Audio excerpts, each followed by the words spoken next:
My name is Isaac Lev Szmonko, and you are watching Youth CineMedia. Santa Barbara has a choice to make about whether they want to model policies that build strong and stable communities or policies that divide people. They have a choice to make between whether they're going to be on the side of racism or against it.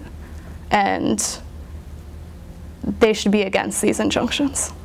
Gang injunctions have been proven to be ineffective in actually reducing violence. Santa Barbara has similar plans to many other places across California to build new prisons and jails right now. That strategy is fundamentally flawed, and that's happening in response supposedly to overcrowding in prisons and jails throughout the state of California.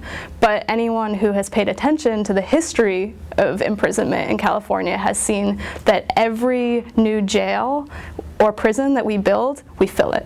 We find a way to fill it. So first construction happens, and then there are increases in sentencing that pass, or there is more money that goes into policing, into tactics like gang injunctions, right, that gives police a broader scope of what they can do, and then they're out in the street arresting more people, and then you fill that jail right away. The first thing I would say to Santa Barbara is construction is a false solution to overcrowding. You are not going to have less people in jail by building more jail cells. You're going to have more people in jail, and that is going to fundamentally drain your county budget. It's obvious that Santa Barbara is a tourist town, and they want to be able to pump up the economy by bringing in more people to this place and hiding the raza, right? And how better to hide the raza, the communities of color, than by keeping them away from the streets, keeping them away from the beaches and the parks and the resources. It has nothing to do with ending violence, right? And I think it's the same thing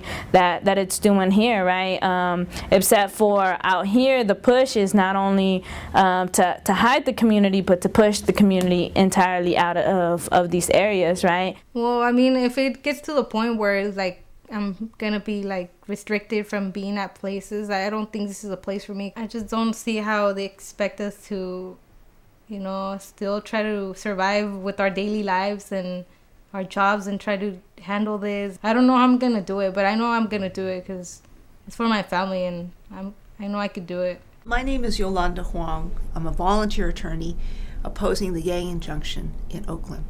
When you go up against the system, it's actually pretty lonely and pretty scary. I mean, the system is set up to intimidate. You walk into court and the judge is sitting way up there, and he's surrounded by people, so he's not even approachable.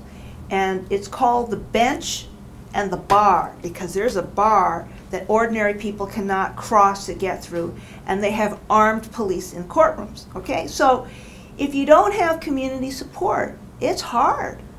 You have to feel like there are people behind you for all of the 30 or 40, whoever's on your list, or the people that keep adding to your list, so that they feel like they're not all alone, because it gets really scary. And I think a lot of people take deals, or talk about taking deals, because you know what the system does do to you. If you don't take a deal, if you want to challenge the system, then they're going to do their best to smash you. The first two defendants who have testified in this case have both faced severe repercussions. Javier has been attacked. Javier is a painter by trade. Most of these injunctions have been put in place after a hearing that might have lasted 20 minutes or 2 hours. You know, we are fighting so hard that the hearing has gone on for a couple months.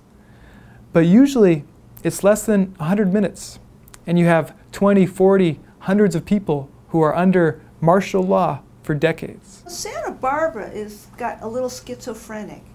It's really proud of its Mexican heritage, and they have this architecture, and they like to put this out there, and yet, you know, the racism is just like, it's not even below the skin, it's right there. And I think what this gang injunction will give you an opportunity to do is to do a John Stewart and hold up the conflict and the contradictions and the hypocrisy and say to them, you are special because of our culture, and you need to embrace it and not repress it. And I think that that's a really strong message that can come out in Santa Barbara.